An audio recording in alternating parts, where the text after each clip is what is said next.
So as many of you know, I went to New York Comic Con, and I will tell you at this con, I had an absolute blast. I had a ton of fun socializing with other people that I know from YouTube and from Instagram, but more importantly than that, I had a great time meeting people that watch the channel face to face. And to me, that was just an amazing experience, because it's one thing for me to sit here in North Carolina and talk to a camera, and for you to be wherever you are in the world watching me talk to this camera. And it's a whole other thing for me to be able to interact with people face to face live. And it was awesome. This was also my very first time at New York Comic Con. I had never been to this con before, so I didn't know what to expect. The con was amazing. Now, with all of that said, I went to this con and I did not buy a single thing. I did not buy one single comic the entire time that I was there. And I can tell you for a fact that there were some awesome books there. So the question is why? Why didn't I buy anything? We're going to get to that. We're going to get to that. I promise you that. But what I will tell you is that I attempted to spend money. Like, I was doing everything that I possibly could to spend money. And I had my eyes set on a couple of books.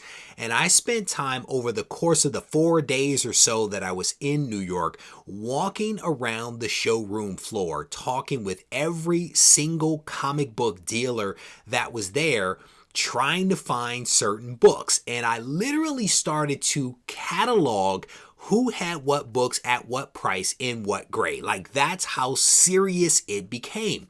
And what I found myself doing was being at the show, getting excited about a book, going back to the hotel and rethinking everything, second guessing what it was that I was doing. And then I would spend the next day, walking the showroom floor again, looking at many of the exact same books again and rechecking the prices and talking with people to figure out if there was wiggle room here or there. And when I tell you that I walked this showroom floor at least 5 times, that is not an exaggeration. It is not an exaggeration at all. I literally walked around the floor, up and down the aisles where at least the comics were, looking at the same books. And what I realized was that I was forcing something that wasn't there. I found myself forcing myself to spend money. And I spent some time while I was there at night thinking about what it was that I was doing and the rationale behind it. The books that I was looking at, and I'll tell you what those books are. They were Batman 171, Batman 181, and also Uncanny X-Men 266 9.8. Those were the books that I was looking at. And what was happening was that as I was going through these books that were available at the con, I found myself not quite content with what I was finding. Some of the books had rust. Some of the books had heavy stains on the back of them. Some of them did not present as well as others. And I'm specifically talking more about the Batman books versus the Uncanny X-Men 266. But with the 2 Batman books, I found myself comparing these books between these different dealers and not necessarily wanting any of them. But I started to think about the price. Oh, this one is cheap. Oh, this one isn't that much money. Maybe I should get, you know what? If I get these 2 at these 2 grades, I could get both of the books instead of just one of them. I found myself settling. And I was talking to Golden Age Guru at one point, and he said to me, it sounds like you want these books, you just don't want these grades. And as I thought about it, he was spot on. I was forcing something that wasn't really there. And I'm glad that I ultimately didn't pick up either one of the Batman books, because had I picked up what was there, I probably would have been unsatisfied with my purchase. I would have regretted the money that was spent because I did not get the grade or the condition that I actually wanted. And when it came to the X-Men book, X-Men 266, this is a book I have a 9.6 of. And it's a great book. There's no doubt about that. But I want the 9.8. And there were a couple of them at the con, and the price wasn't bad. The price was not bad in comparison to what the price has been. Like, I saw one for $1,000. I saw another for $950. Those prices aren't bad in comparison to where this book was, because this book was going for some big money. And so I was vacillating. Well, do I get that book? It's a better grade than the one that I have, yes, but I also already have that book. I have a 9.6. Do I really need the 9.8? Well, I want the, so I found myself in this struggle.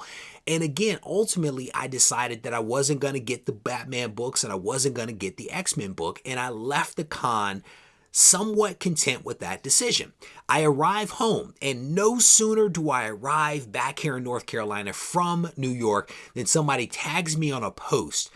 And a book that I had been looking at a couple of weeks ago, Uncanny X-Men 266, was on sale. Somebody had it for sale on Instagram, and it was removed, and I thought it had sold. It had not. The book was back. The book was $750. Uncanny X-Men 9.8 266 on sale for $750. So I messaged the person, hey, is this still available? If so, I want this book. The person took 2 hours to get back to me. They responded back that someone else had already claimed the book. And it was like, clearly this was not meant to be. I was tempted by the temptation at New York Comic Con, didn't do anything, came home, more temptation, and still could not make the magic happen. And again, maybe this just wasn't meant to be, but this is an example in my mind of one of those situations where we as collectors find ourselves. We find ourselves wanting to spend money. We find ourselves around books that we could pick up.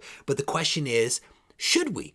Should we buy those books? Are those books in that condition or that grade or whatever the right book for us right now? And again, I'm pleased maybe that I didn't buy these books. I'm still hopeful that I will be able to find all of these books at the right time, and at the right price and the right grade at the right times, right? So we'll have to see how it unfolds. But again, I don't necessarily regret the New York Comic Con stuff. I do wish that I had been able to snag that 9.8 for $750 though. With that said, sound off in the comment section. Sound off in the comment section if you find yourself in similar situations where the book is in front of you, yet you cannot pull the trigger for some reason or another. Or maybe you did pull the trigger. Did you regret the decision, or were you ultimately okay with forcing something that wasn't quite meant to be, at least partially? But sound off in the comment section. Let me know if this resonates with you all. I wanted to share this because, again, I did have an absolute blast at New York Comic Con, and there were several people that reached out to me that were like, hey, did you buy something? Are you buying something? And ultimately, I did not, and here we are with no Batman 171, no Batman 181, and certainly no Uncanny X-Men 266 9.8. With that said, we're going to wrap this video up. I want to thank you all for taking the time to watch. I want to show you some bonus footage from New York Comic Con. I shot this footage over the course of a couple of days, so I thought that I would go ahead and share with you guys. As always, if you need to reach out to me, feel free to do so on Instagram at Regie Collects. Take care. Hey, Free Mind, you crazy for this. Shit is soulful. It's like our responsibility to make us feel something. You know, to make people feel what we feeling. Hey yo, my body ate itself until it found its passion. They got fat while we starved, but it's power in fasting. Until I turn to ashes, I remain stoic through my rap heroics. I painted 10,000 poems, then I drank the potion of poetry and motion. I started choking, it was potent. My throat chakra downloaded, knowledge hungry. I was embarrassed I could ask my parents for money when I had a full tummy. So I asked for wisdom, better than crypto, sweeter than honey. I don't take it for granted, I don't wear capes and masks. My pen's enchanted, my spell work changed souls and made tears vanish. Sometimes I write with a pencil to erase the damage. No whiteout on my canvas, and I touch black keys like I'm the pianist. To unlock the minds of the gods with my quotes and stanzas. That's my only standard. I'm a demon slayer, I'm in third form flow dancing. That's an anime scene, action-packed dreams. Call me Dolph Lundgren, I'm a machine. I feel the Russian in my jeans. The Isidore Isaac all the way to John Curtis. My great-grandfathers, they was prophets. Funny how they walk in their purpose. Through my self-reliance, I'm playing with science. I gathered information, now I'm information with giants. Pawns and double entendres to paint a picture of my cultural visions. Spoken moon reflections will open wounds to my inner solar wisdom. I'm in tune with these tidal waves. I wasn't feeling the man in the mirror, had to channel Michael. Make a change to my spiritual cycle. I was suicidal, out of focus. COVID to Derek Chauvin. Symbolic omens made me speak my deepest emotions. And I became a king from my rap heroics. I painted 10,000 poems in a million years of history. Through these rap heroics, I painted 10,000 poems in a million years of history. Through these rap heroics, I painted 10,000 poems in a million years of history. Through these rap heroics, I painted 10,000 poems in a million years of history. Through these rap heroics.